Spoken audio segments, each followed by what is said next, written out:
Hi guys, today I will be sharing how to make pandan Swiss roll. For the ingredients, we need 5 egg yolks. And this is really important. This is the pandan paste. I hope you can find this. This is 25 grams of butter. 25 grams of coconut cream. If you don't want to use coconut cream, you could just use milk. 30 grams of granulated sugar and 80 grams of cake flour. We also need 1/8 teaspoon of salt. To begin, combine the 1 teaspoon of pandan paste into the coconut cream or coconut milk. Give it a mix, and then we will add the melted butter.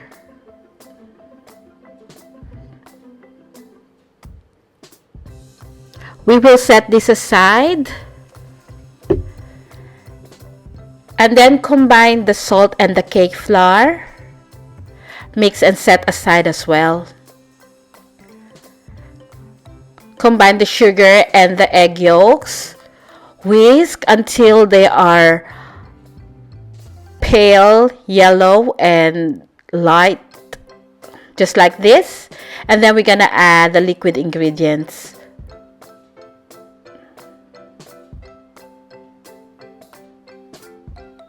Whisk again.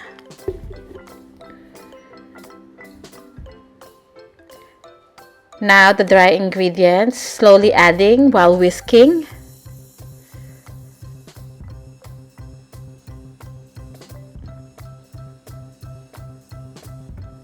Once combined, set aside, and we're gonna move on to the meringue. For the meringue, we need 5 egg whites and then 70 grams of granulated sugar. Beat the egg until it is frothy. Yes, we do not need cream of tartar for this recipe. And then we're gonna gradually add the sugar. We're gonna beat the egg whites until it forms stiff peaks.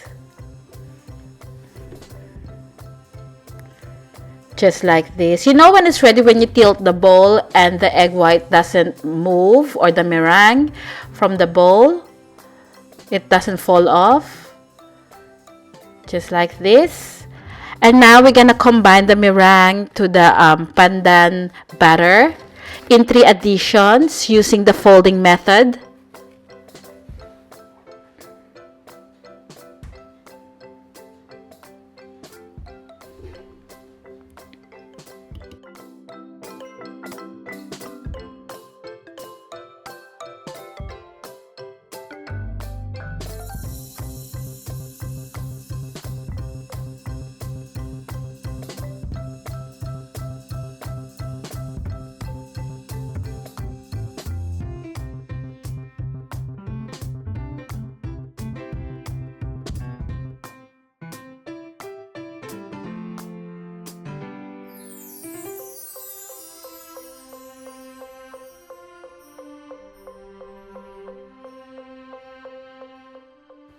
So we are now ready to bake the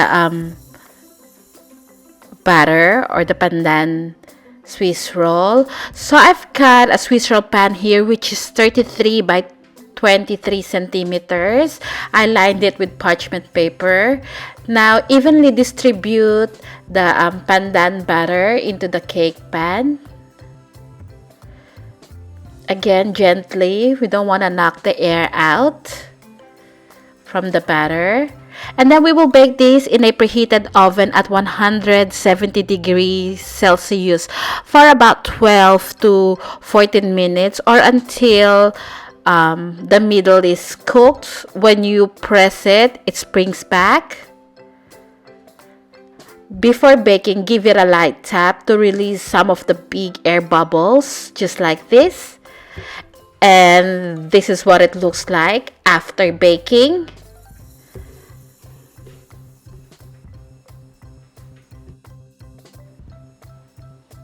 So I've got a clean tea towel in here that I'm gonna sprinkle with powdered sugar.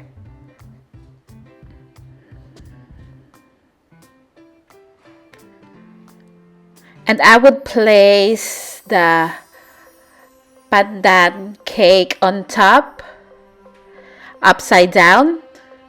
And we will let this cool down completely. I've got 1 teaspoon of pandan paste, 2 cups of whipping cream, and 1/3 cup of powdered sugar. I divided the whipping cream. Half a cup will be plain, and 1.5 cup will be pandan flavored. So from the 1/3 cup of powdered sugar, I took out 1 tablespoon and put it in the half a cup of whipping cream, and the rest will go to the 1.5 cup of whipping cream. And then I added 1 teaspoon of the pandan paste, and then I'll just gonna beat this using an electric mixer until it forms stiff peaks, just like this. Be careful you don't over mix this, or else it will turn into butter. So just check the consistency, if it's spreadable. At this point, I know that this is ready. So now I'm just gonna whip the half a cup of whipping cream. So this will be the filling. Same thing, whip until it forms stiff peaks. And now we're ready to assemble the cakes. So add the plain whipped cream, and then spread it evenly. Just leave about a little bit of gap on the edges, so when we roll the cake, the filling doesn't ooze out.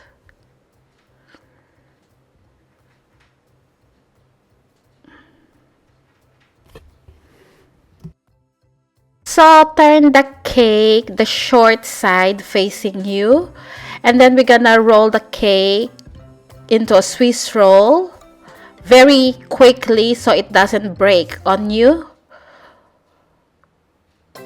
And then this is the Swiss roll, and now we're ready to spread the icing on top.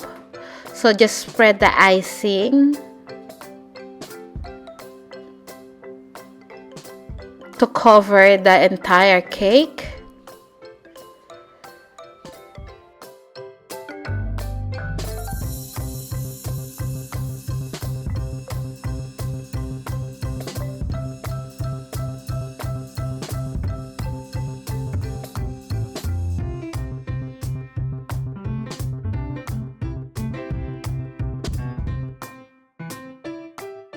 From here you can stop. This is done. The next things that I'm gonna do are optional. So I'm using a piping bag pitted with Wilton 1M piping tip. Now I'm just gonna lift the cake and transfer it into my cake platter. I'm using 2 spatulas to lift the cake.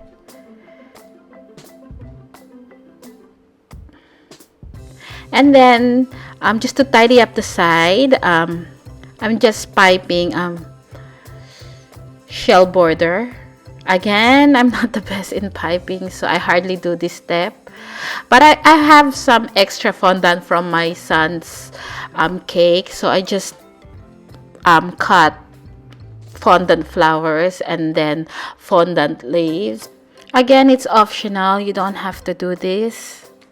These are just cosmetics.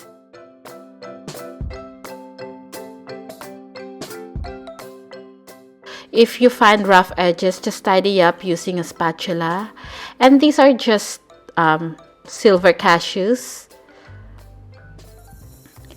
And this is the finished product. I hope you give this a try, and I can guarantee that you're gonna love this cake. And then just to show you what it looks like inside when you cut the cake.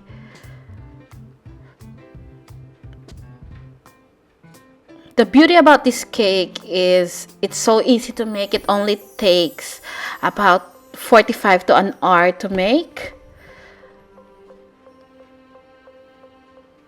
Thank you so much for watching, and I'll see you again next week. Bye!